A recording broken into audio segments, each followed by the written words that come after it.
January 3rd, 2017. I'm going to share with you more of the photographs that I received from the sighting over Lake Erie, Pennsylvania on or about January 1st, the first day of this year. I'm going to go ahead and take a look at some of these photographs. Now, this was the sighting, and I believe this was a son and his father, and they were near the shore of Lake Erie, and they looked up and they spotted this large object in the sky slowly moving downward. Now, since December of 2015, there have been several videos that have been recorded of the same object. And I've mentioned this before. Dave Dobbs has done an incredible job trying to put together a model with all of these specific sightings. Now, the video that I produced earlier today and showed a few of these photographs, there were a bunch of comments in the comment section that this was old footage of the space shuttle. Well, that's the most ludicrous comment that I've ever heard. This is not the space shuttle. This is not a jet airplane, and that is not a contrail. It is also not a meteor or an asteroid. I have already checked with the Meteorite Society, all fireball sightings, and it has not been picked up. There have been no impacts, and we were set, according to Dave's model, we were set to have one of these flybys either towards the end of December or the end of January. Now, Dave has looked at some of the other footage. It did not match his model, specifically the fireball that was seen over Bordeaux, France, 2 weeks ago. Now, that was listed as a fireball sighting, and there were multiple people that saw that in the late afternoon sky over France. But if you zoom in to the photograph, and I'm sorry if it gets blurry, but this is all we have. If you zoom into the photograph, you can clearly see the spherical object, dead center. Now, there were some questions about, is this planet in our atmosphere? No, the planet is not in our atmosphere. However, when this planet is going through its orbit, and as it's getting closer and closer, I think it's Dave has this set for about 180 days or 200 days, or I have to look the information up. But there's so much going on right now, my brain is on overload. But this is not the afterburner of a jet airplane. It's not a passenger airplane, and it's definitely not the space shuttle. So we're going to go ahead and look. I have a photograph set up of an earlier flyby that was captured on video and also in a picture. We'll just go ahead and pull this up. Now, I set these two photographs side by side. We'll kind of zoom in a little bit. Again, it's going to be a little blurry because of the distance of the photographs, but you can clearly see they're matching up very, very closely. I would say almost 100%. So you can take a look at what's on your screen. Again, they almost match identically. Now, this photograph that was captured over Lake Erie is much different than the fireball that was recorded over Bordeaux, France, and then a week later, another fireball over the country of Portugal. These look totally, totally different. So we are actually getting down very close to this flyby. And once again, when I say flyby, it doesn't mean that this planet is flying through our atmosphere. It's millions and millions of miles away. But just like the other planets in our solar system, they're millions of miles away, but yet we are able to see them in our nighttime sky. The other planets in our solar system are in specific orbits. We don't know precise orbits of Nibiru or Planet X, whatever you want to call it. The bottom line is there is something else within our solar system that we don't know about. And we're trying our damnedest to find out. Now, I'm going to go ahead and move into another photograph here. And this was just another close-up of what we were just looking at. And again, the comparison of the two, I mean, they're quite identical. Now, I'm going to be getting this photograph information over to Dave Dobbs as soon as possible. He's a little hard to reach, but I'm hoping that he sees this video and gets in touch with me as soon as possible, and I'll get these photographs over to him and let him check this out, because Dave has placed himself in a position when he made these models to try to at least coordinate this planet's orbit. And hopefully it's Exodus. Now, I just want to show you a few other things. A lot of people have a lot of questions about the Nemesis solar system, Nibiru, the other planets that are in this small solar system. And I've seen multiple comments. I've gotten emails about this, and people are saying, how is it possible for another solar system to be in our solar system? Well, it's very possible. If you've ever looked up things that occur in deep space, galaxies collide. So how is it not possible that a smaller solar system meshes together with our solar system in transit, in passing? I mean, folks, this goes back all the way 4,000, 5,000, 6,000 years. The Chinese wrote about it. The documents are there. The translations were very easy because the Chinese language and alphabet has not changed in 6,000 years. So it was very easy to decipher their writings. The same applies with the Bible. Wormwood, the flood, Noah, the destruction of the earth. It goes on and on and on. And for those of you that know the Bible inside and out, then you should know these things.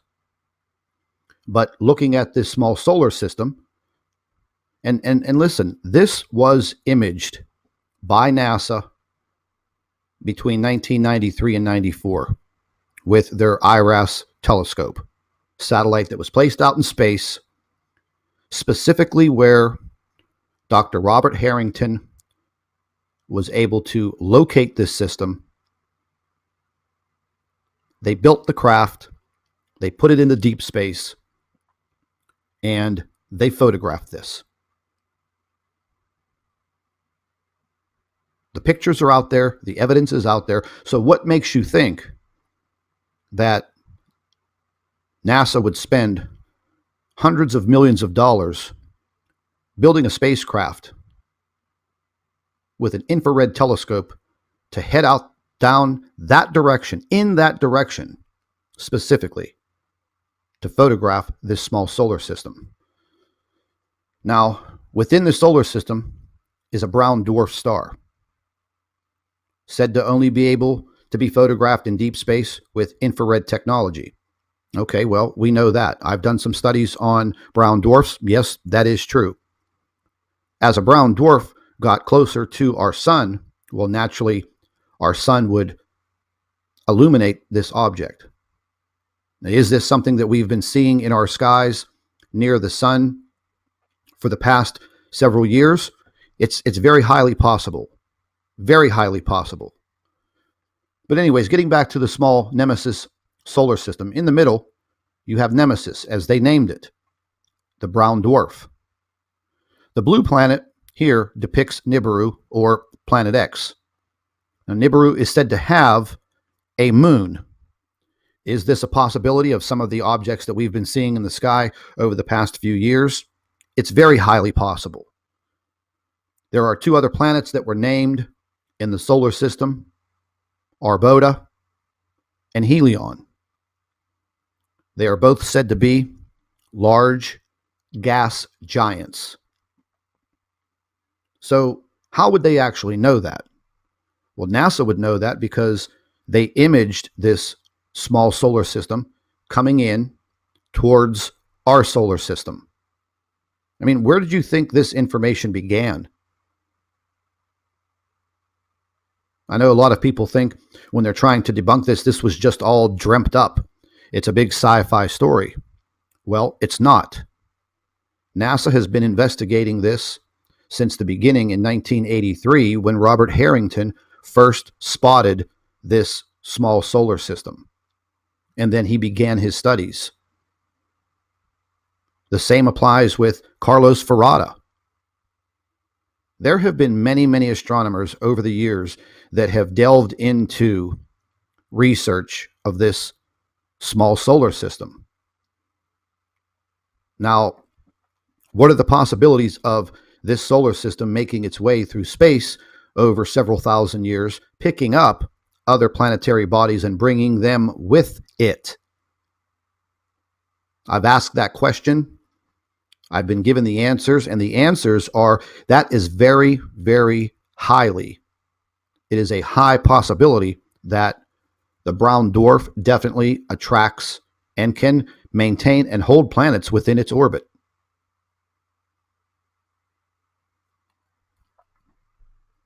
Now, people ask, well, what are you turning your Nibiru and Planet X channel into an earthquake channel?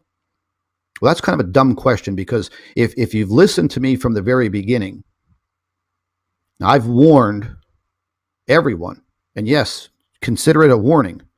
I've gone over the information about when the brown dwarf Nibiru, when this gets closer to the Earth on its exodus, it will start to create earthquakes very frequently and in a much higher magnitude.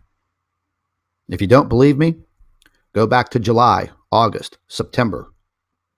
Watch the videos. I've gone over the information continuously. As you could see in this diagram right here, earthquakes and floods. The floods will occur due to tsunamis created by the earthquakes.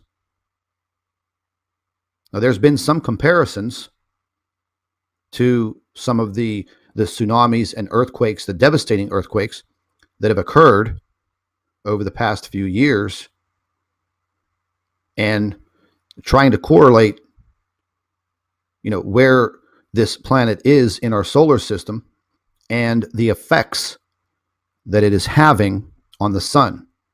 Once again, these are things that I touched on deeply in July and August and September and October and November, and I will continue to reiterate and touch on these subjects. This brown dwarf star is very powerful.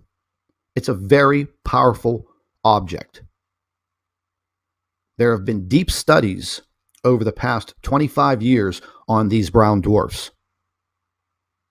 and the power, the energy that they possess. Now, why do you think NASA and other space agencies would devote so much time, effort, and money into the research of a brown dwarf star?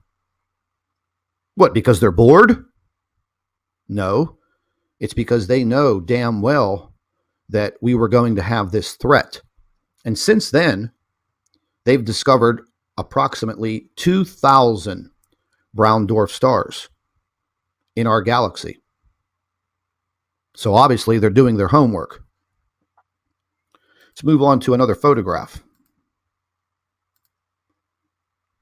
Now, this shows the diagram as it was called, the planet of the crossing, because you have the brown dwarf located right in the middle and the other planets and moons around it.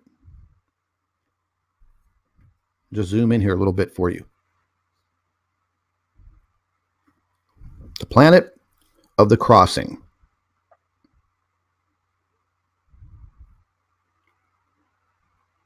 Now, this is an image that was taken by NASA. The photograph was leaked out.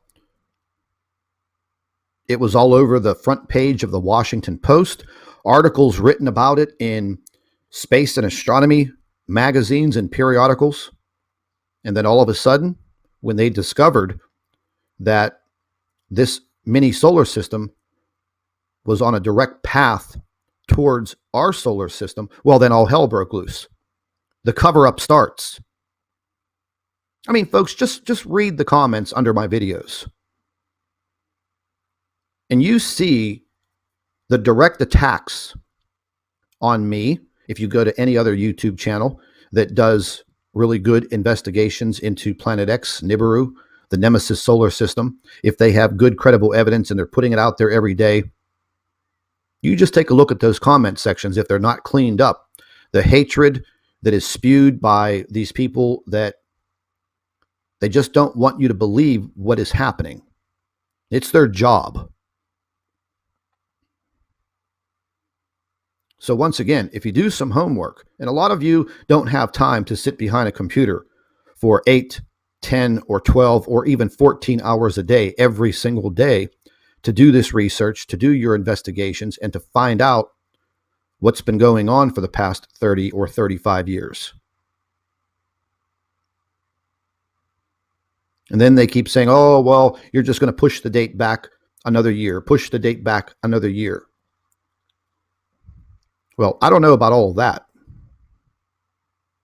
I'm not pushing any dates anywhere.